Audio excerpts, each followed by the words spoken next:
In 2009, an engineer from Mozilla named Kevin Dangor started a group called CommonJS. The goal of CommonJS was to build up the JavaScript ecosystem for web servers, desktop and command line apps, as well as in-browser applications. The CommonJS group mostly did this by putting together various specifications to help push the JavaScript community forward. Several of their specifications are implemented and live on even today. For example, their specifications around packages and modules are still widely used. They had several proposals for how promises would be implemented in JavaScript.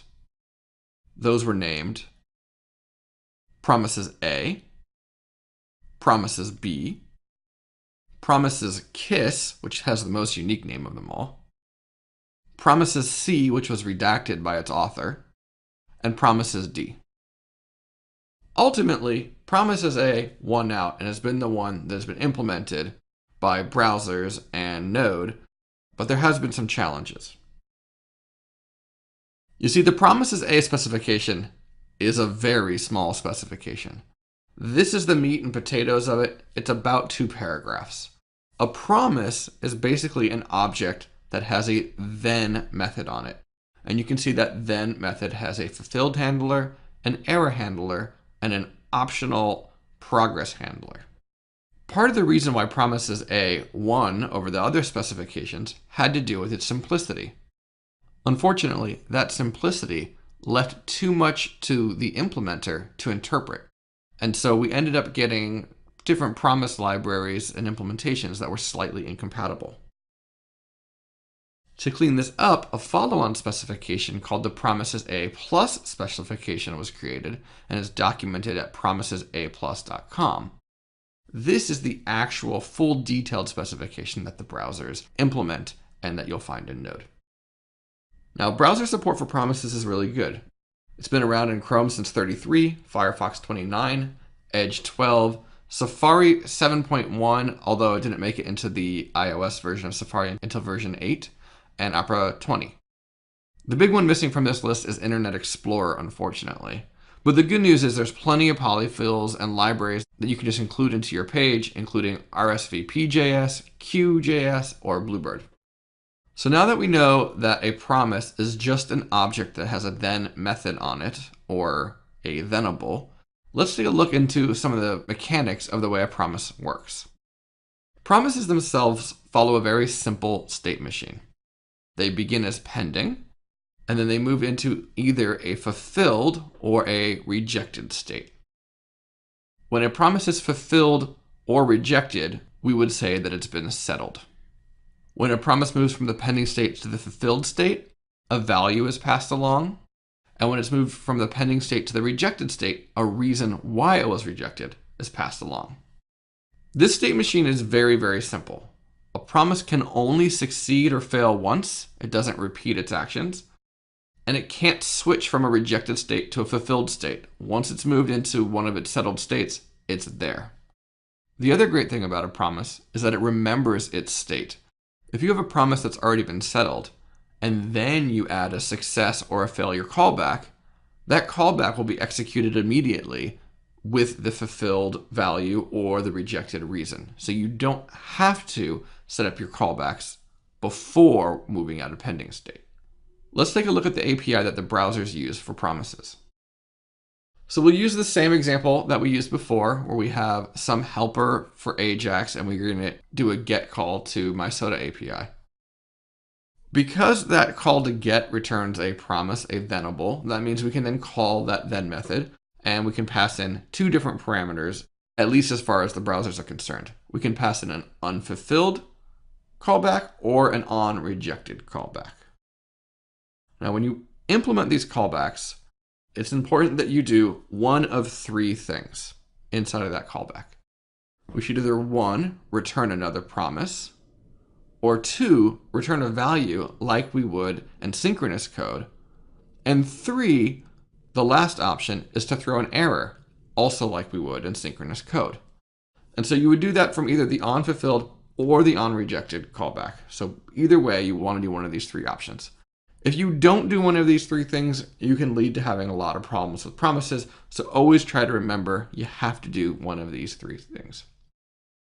Let's dive in a little bit more with the way that promises flow from one to another.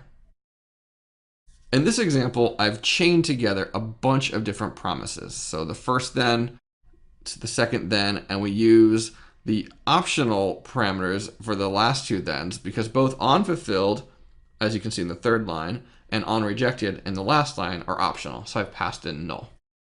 Now, because promises only have two settled states, fulfilled or rejected, let's walk through the way that this code would flow. If get returns a promise that fulfills, then the unfulfilled method of the first then handler would be executed, and onRejected would not be. That method will never be called.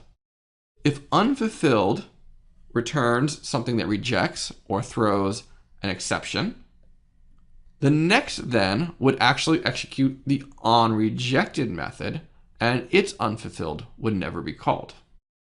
Now, even though we went into an error state, perhaps this onRejected method can handle that, and it will return a promise that becomes fulfilled or just a regular value. So we have a fulfilled promise there. So then, because we're in a good state, we're not going to call the onRejected of the third then handler. And of course, we're not going to call null.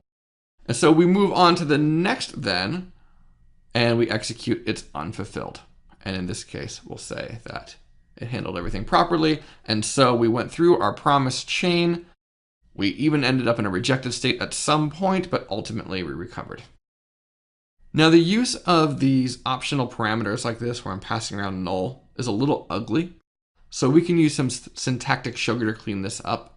On that last line, instead of passing in null, we can actually just get rid of that parameter, and that's fine. And if all we want to do is pass in an onRejected handler, like we're doing in the third line, we can use the catch syntactic sugar, which does essentially the exact same thing, but allows us to get rid of that ugly null. And basically that's it.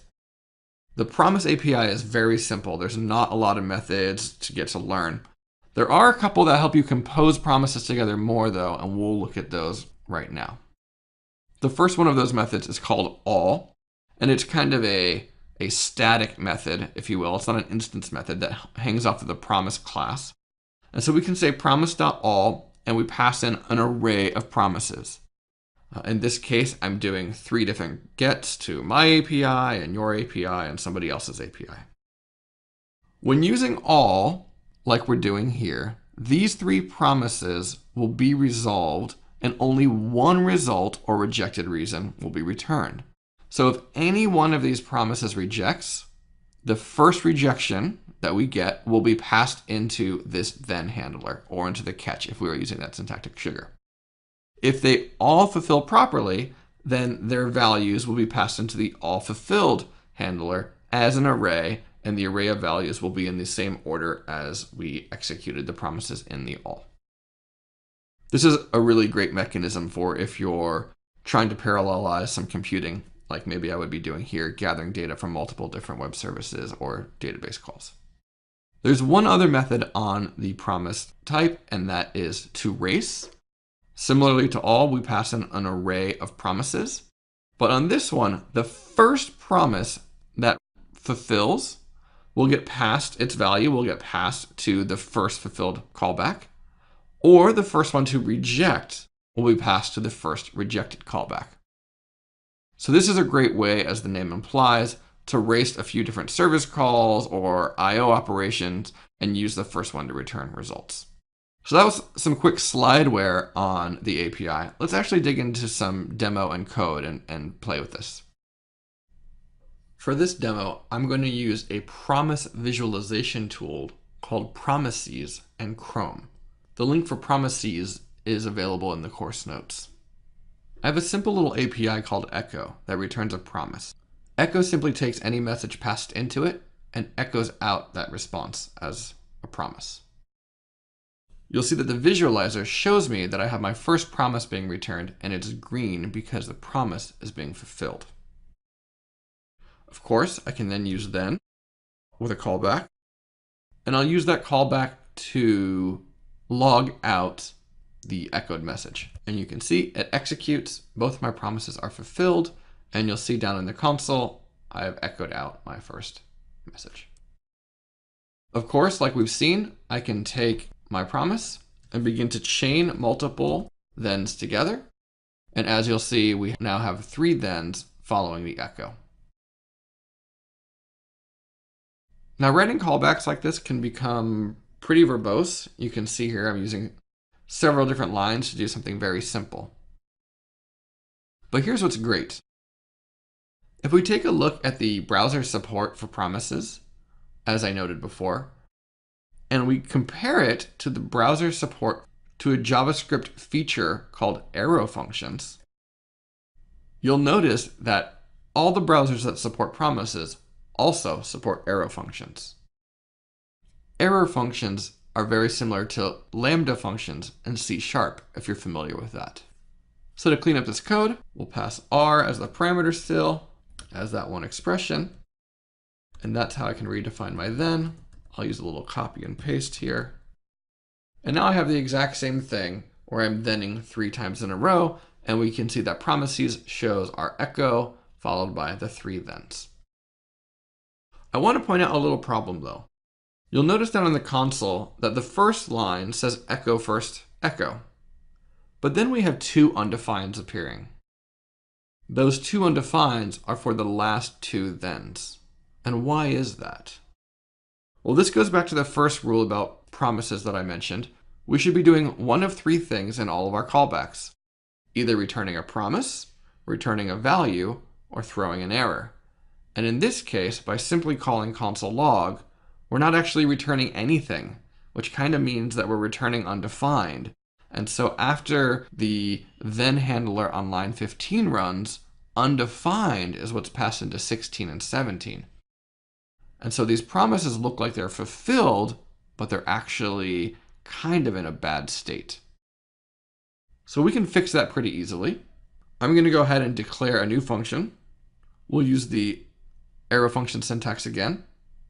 This time I'm still going to log, but I'm also going to make sure that I return a value. And in this case, I simply forward on the value that was passed in since we're dealing with echoing. Now, instead of calling console log, I'm going to use my own custom log. And now you can see that we're echoing all 3 times in the console because we're actually passing something along. If we wanted to refactor even beyond the arrow functions, because our log function takes in 1 parameter, it actually matches the thenable signature. So we can simply say then log. And there we go. We have 3 echoed out first echoes. Now, of course, then can be a little bit more complicated than that. We can also deal with exceptions. In this case, I'll use an arrow function to call console.error on the exception passed in. Now, the echo API also takes a delay. And so if I put in 500, it will wait 500 milliseconds before it does the echo.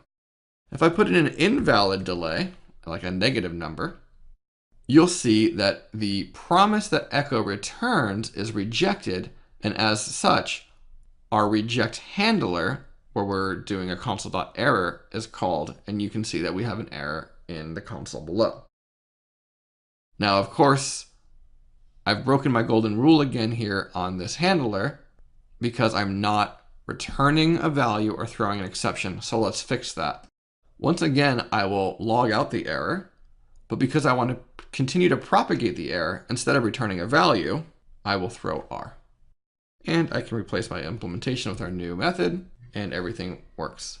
That also means that now the error is passed along, so I can call catch and error again, and it works as expected.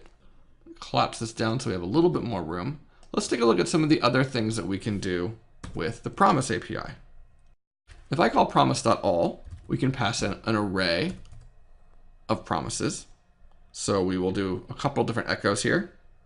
What you'll notice with the all promise is that all of the echo promises resolve, and when they do, all promise resolves after it.